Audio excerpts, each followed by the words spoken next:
Have you ever wondered what's really going on behind the ancient walls of the Vatican?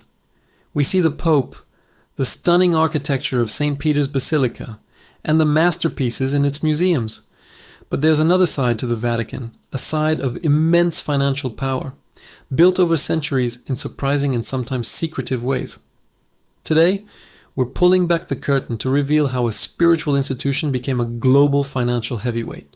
This isn't just about gold and art, it's a story of politics, power plays, and some truly brilliant financial maneuvering that will change the way you see the Holy See forever. It all starts back in 1870.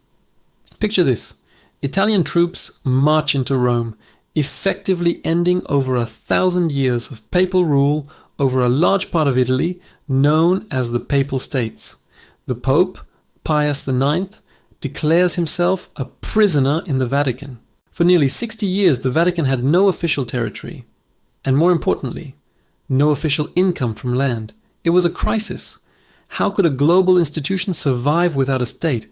This is where our story truly begins, not with an end, but with a new, clandestine financial beginning. The Vatican needed money, and it needed it fast. They relied on donations from the faithful, a collection known as Peter's Pence. But donations alone weren't enough to fund a global network of churches, charities, and diplomats.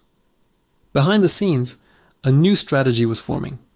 The Vatican began to quietly invest the money it did have, turning donations into a growing portfolio.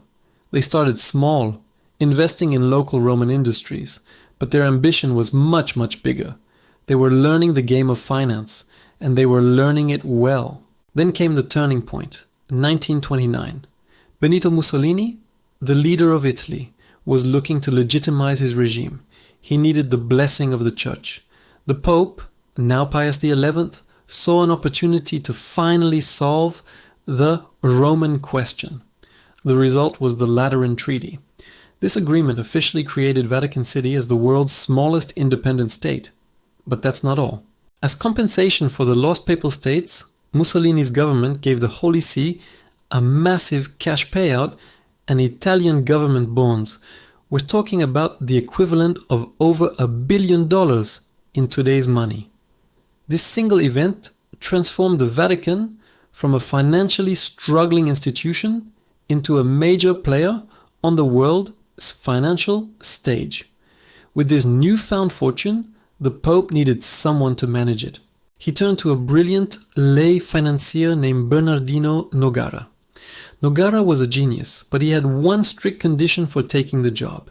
He would have complete freedom to invest the Vatican's money anywhere he saw fit, without being limited by religious or doctrinal considerations. The Pope agreed. This was a monumental decision. Nogara immediately diversified the Vatican's portfolio, investing in stocks, real estate, and companies across Europe and beyond. He bought into banking, insurance, chemicals, steel, you name it. Nogara's philosophy was simple: invest for maximum profit. And it worked. Under his guidance, the Vatican's initial nest egg grew exponentially. Nogara's strategy led the Vatican down some interesting paths. He invested in a wide array of industries, building a global empire of assets. The Vatican secretly acquired stakes in major corporations, often through a complex web of holding companies and banks to keep their involvement hidden. They bought property not just in Rome, but in prime locations in Paris, London, and even North America. This wasn't about funding a local parish. This was about building a self-sustaining financial machine, an empire that could weather any storm and operate independently of any single nation's economy. The wealth was becoming so vast that the Vatican created its own bank in 1942, the Institute for the Works of Religion, better known as the IOR, or the Vatican Bank. The IOR was created to manage assets for religious orders and Catholic charities, but its secrecy and lack of oversight quickly made it a subject of controversy. Unlike a normal bank, it operated outside of international banking regulations, making it a magnet for some very shady dealings. Over the decades, the Vatican Bank would be linked to major financial scandals, including the collapse of Banco Ambrosiano in the 1980s, an affair involving mysterious deaths and accusations of money laundering. These scandals cast a long shadow, revealing the inherent conflict between the Vatican's spiritual mission and its deep entanglement in the often unscrupulous world of high finance. The very secrecy that helped build its fortune now threatened its reputation. So where does that leave the Vatican today? The full extent of its wealth is still one of the world's best-kept secrets. Estimates put its assets, including real estate, priceless art, gold reserves, and global investments, in the tens, if not hundreds, of billions of dollars. The Vatican owns thousands of properties worldwide, controls a massive stock portfolio, and holds significant gold reserves. This financial power gives it incredible influence on the world stage, allowing it to fund its global mission, operate a vast diplomatic network, and exert influence in ways that go far beyond the pulpit. In recent years, under Pope Francis, there has been a major push for financial transparency and reform. He's trying to clean up the Vatican's finances, bring the IOR under stricter international oversight, and ensure that the Church's wealth is used in a way that aligns with its spiritual values. It's a massive undertaking, an attempt to untangle a century of complex, secretive financial dealings. The goal is to move from a hidden financial empire to a more accountable and transparent institution. A poor church for the poor, as Pope Francis has often said. But changing a system built on secrecy is no easy task.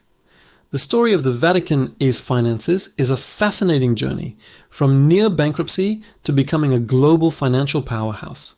It's a tale of shrewd investments, secret deals, and the complex relationship between faith and finance. It shows how, born from a political crisis, the Holy See built a hidden empire to ensure its survival and influence. While the push for transparency continues, the legacy of this secret financial history remains, shaping the Vatican's power and its place in the modern world. Thank you so much for joining us on this deep dive into one of history's best-kept financial secrets. What do you think about the Vatican's dual role as a spiritual leader and a financial giant? Let me know in the comments below. If you found this journey as fascinating as I did, please hit that like button and subscribe for more stories that uncover the hidden side of history.